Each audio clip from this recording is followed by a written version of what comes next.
Welcome to Vintage SF, the road edition. This is the great Southwest United States road trip. In previous videos, I've talked about book hauls in North Dakota, Montana, and Arizona. After a great 2 weeks in Tucson, my wife and I left for New Mexico. We had a couple people we wanted to meet up with in New Mexico. Our first stop, though, was Las Cruces. Here, there's a bookstore called COAS. COAS Books is New Mexico's largest new and used bookstore with more than 500,000 books in stock.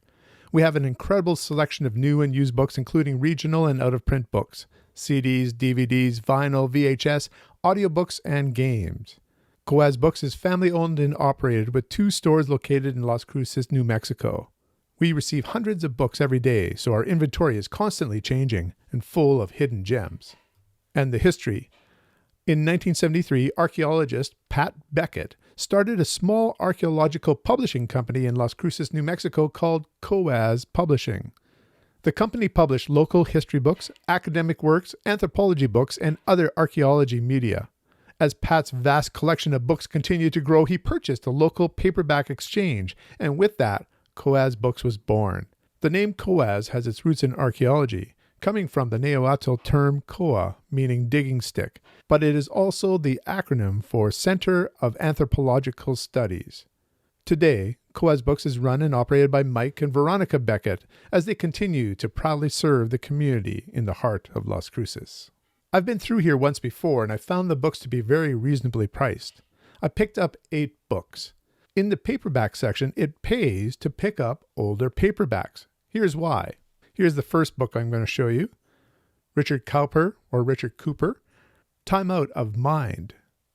Past and future collide in the test tube of a madman. But what I want to show you is, there is a price in the top corner here. $2.25.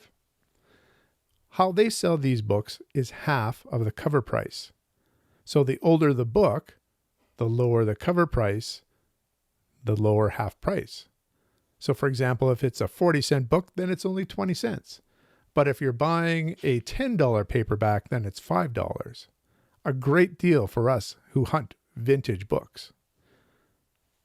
One of the authors that I read in 2024 was Sterling E. Lanier. He wrote the Hero series that SF Masterworks is now publishing. Sterling E. Lanier, Menace Under Marswood. On 23rd century Mars, a man's best friend was his sidearm. Very nice cover art on this one. DKS, so that would be Darrell K. Sweet, I believe. I remember listening to Matt of Science Fiction Reads talking about this book. Robert Silverberg, Tower of Glass. I made sure I picked this one up because Matt really liked it.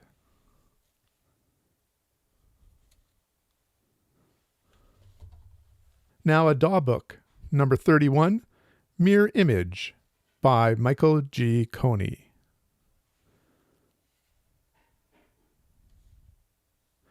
Once again, this one was 95 cents, so half of that is about 48 cents. I have one other soft cover, but I want to save that one for last. Whenever I'm looking at shelves of SF hardcovers, I always look for the NESFA logo. That's the New England Science Fiction Association. They are a great press. They collect stories of famous authors and also create omnibuses. I picked up a couple more. Dimensions of Sheckley. Selected novels of Robert Sheckley. I do have some short stories by Sheckley. And one more. Immodest Proposals. The Complete Science Fiction of William Tenn, Volume 1. And if you're wondering what the NESFA logo looks like, there you go. Always excited to pick up a few of these. In Tucson, my wife and I went to the Friends of Pima Library Systems sale. They have a warehouse where they collect and sell books. We actually joined the library system, and that was a half-price book sale over there. In that video, which I do have linked in the description to this one, I found some of the hardcover World's Best SF, edited by Donald A. Wollheim. DAW. This one is the 1972.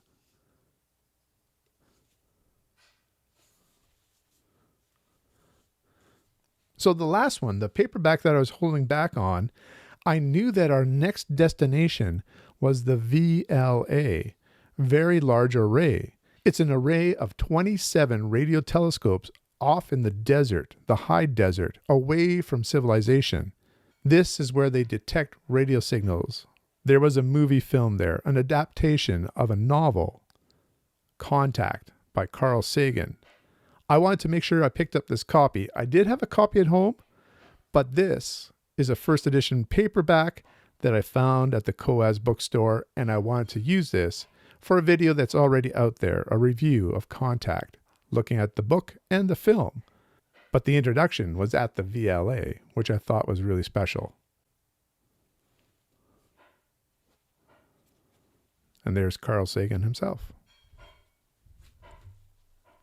So then we headed away from Las Cruces and started going to the VLA. It was about a 3-hour drive and about 2 hours from Albuquerque if you go to the southwest. My wife and I highly recommend this as a tourist destination, especially for those who are fans of Contact. Then we headed to Albuquerque to visit with one of my friends, Chris, from Liminal Spaces. We spent a day together and we visited 2 bookstores, one right in his neighborhood and another just north of Albuquerque. We started off with FriendShop Books and More. This is Friends of Libraries and Literacy in Rio Rancho, New Mexico. They sell community-donated books and media to support their libraries and reading. All hardcovers in the store were $3 and all paperbacks $2. A really good deal. Chris knows the people in the store quite well. They let him know that a couple collections, SF collections, had come in. We went in the morning and found a number of books. I picked up the following that morning: Brian Stableford, War Games.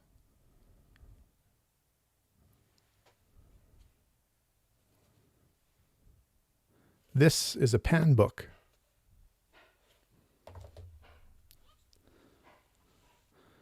This one I just bought because of the cover. I have no idea really how good this book could be. Sargasso by Edwin Corley. Never heard of him. But this picture here of an astronaut underneath the ocean was fascinating to me. I shouldn't say picture, cover art. Apollo 19 has just splashed down in the heart of the Bermuda Triangle with no one inside.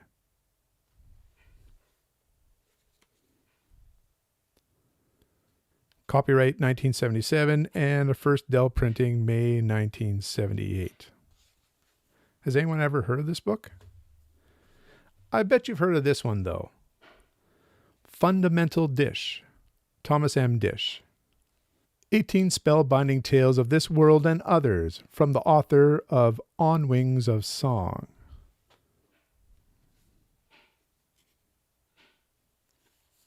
October 1980. By the way, this is to indicate that it just came in December.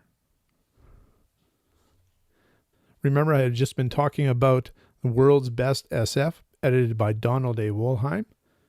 I found 4 more that morning. 1990.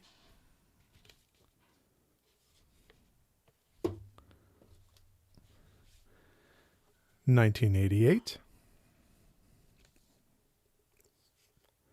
As you can see, these are in really good condition. 1987.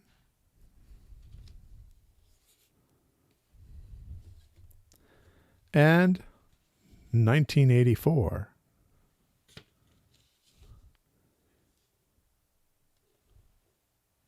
I think someday I'll make a video about this series of books.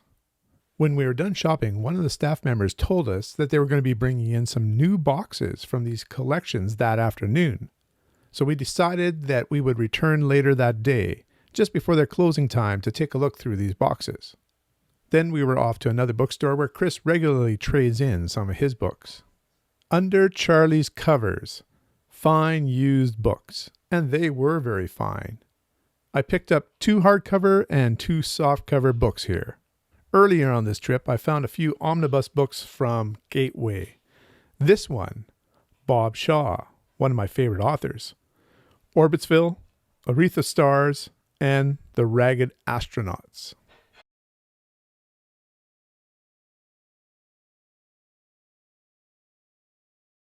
Also, we were just talking about NESFA books. I found another one, A Star Above It, Selected Stories of Chad Oliver, Volume 1.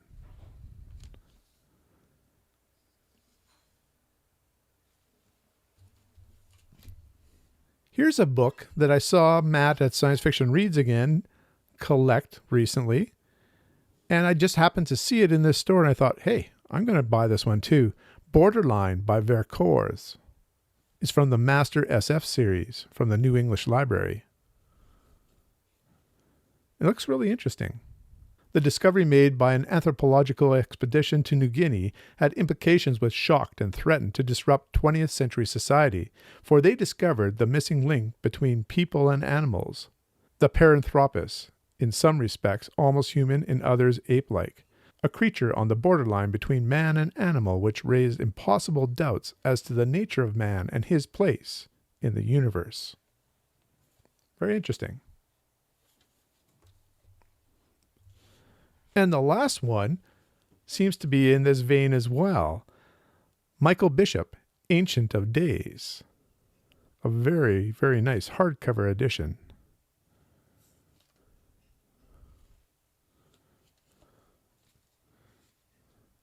Ancient of Days is Michael Bishop's eagerly awaited new anthropological SF novel. Bishop, one of the most literate talents writing in the SF field, won the Nebula Award of the Science Fiction Writers of America for his last novel, No Enemy But Time, a groundbreaking time travel story. Now, in Ancient of Days, Bishop continues the theme of time travel with a unique twist. Imagine a living specimen of a multi-million-year-old hominid species encountering the contemporary United States. So after a morning of book shopping, we went on a hike at the Petroglyph National Monument. This is a series of hills just outside of the northwest corner of Albuquerque. Here you can see petroglyphs from the indigenous people of New Mexico. The hike was a bit strenuous, straight up this mountain and then down again. After that, we returned to FriendShop Books and More. We helped unload 6 boxes of hardcovers. I believe 4 of them were new ones from this collection. Chris, myself, and my wife, we kind of formed a system in terms of going through these books. It was a lot of fun just taking them out of the boxes and looking through them. Sometimes I would recommend books to Chris and he would recommend books to me. And just as we were getting through those boxes of hardcovers, more boxes arrived. Another 5 or 6 boxes of paperbacks. So once again, we got our system going and went through these paperbacks. Chris had perhaps his best haul ever. You can find that video on his website, and I'll put a link in the description below. Myself, I picked up another 6 books.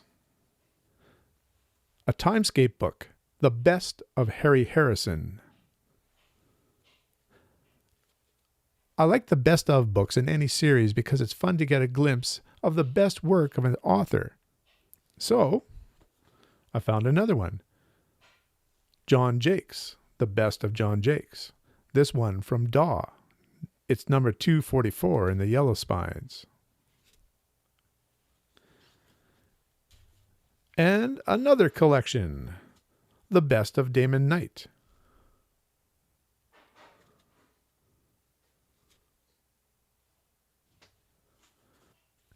And a Ray Bradbury book. I'm going to be talking about Ray Bradbury very soon again. I don't think I've ever remember seeing this book. One More for the Road.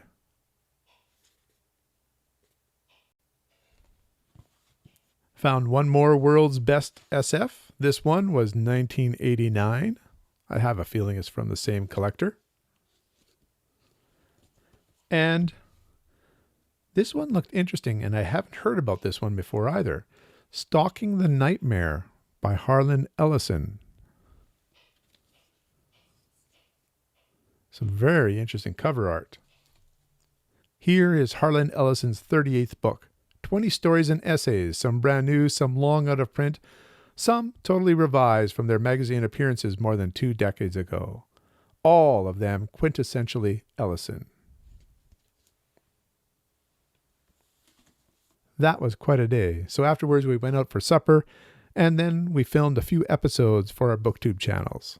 Before leaving Chris's place, we did go through some books I had brought along, and also some books he had, which were either destined for resale or for trade. Here are some of the books that I picked up from Chris directly. Clifford D. Simak, The Goblin Reservation. This is a Berkeley Medallion book, 75 cents. If I had to guess, I would say that's a Richard Powers cover. Copyright 1968. This is the 4th printing in 1970. Another best of, the best of Keith Laumer.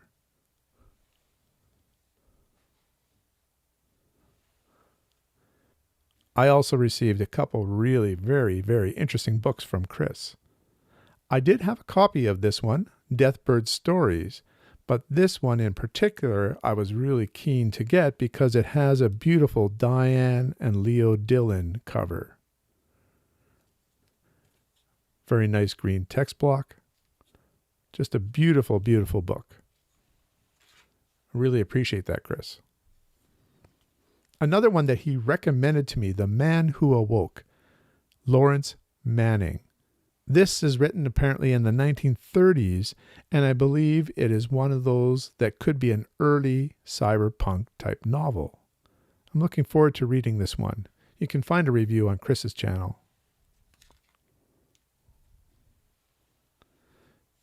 An ace double, The Makeshift Rocket by Poul Anderson, and it's a double, so here we go.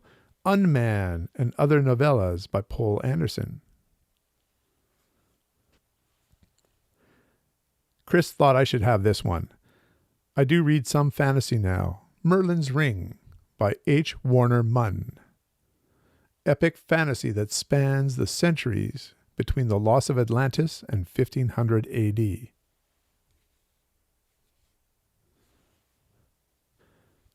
Edmund Cooper, The Last Continent. The invaders came to conquer or destroy man's final refuge on Earth.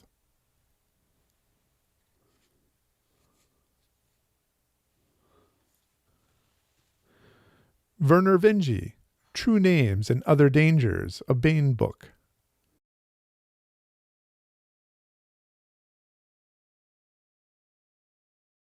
Lee Brackett, The Coming of the Terrans. Could Earthmen stand against the forgotten science of the Red Planet? This is an ace book. And the last one, I'm not sure if you would call it a book. It's more of a rock opera. Chris had a CD version of this that he was going to be letting go because he also has the vinyl version of this. Jeff Wayne's musical version of The War of the Worlds.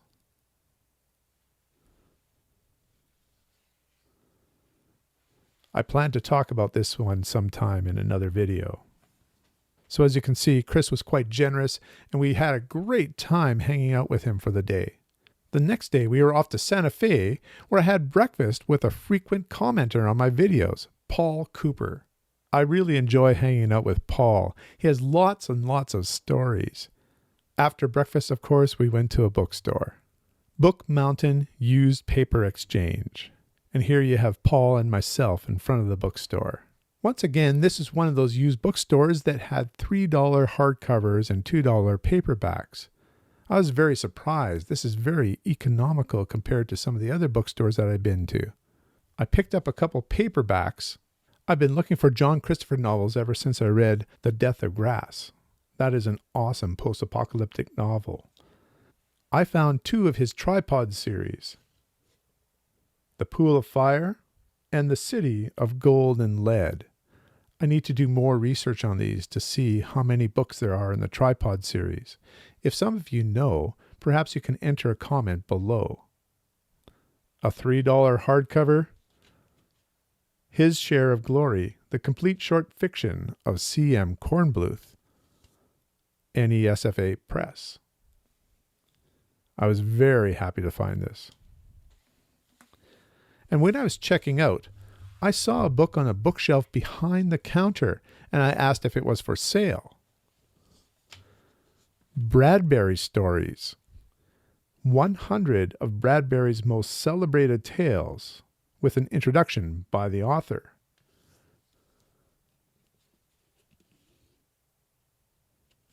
I was asking what the price of it was.